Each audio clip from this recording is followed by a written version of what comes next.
ایک دن حضرت ابراہیم علیہ السلام نے اللہ کی عبادت کرنے اور سچائی کی راہ دکھانے کی کوشش کی، لیکن گاؤں کے ظالم بادشاہ نمرود نے ان کی باتیں برداشت نہ کی۔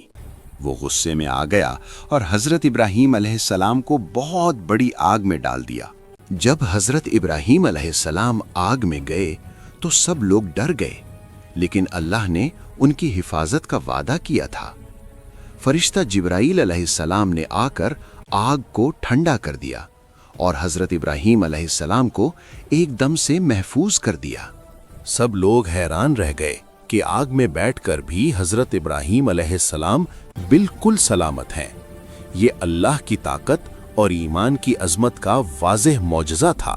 سچا ایمان اور اللہ پر بھروسہ ہمیشہ آپ کو ہر مشکل سے بچا سکتا ہے۔ مزید ایسی ویڈیو دیکھنے کے لیے ہمارے چینل کو سبسکرائب کریں۔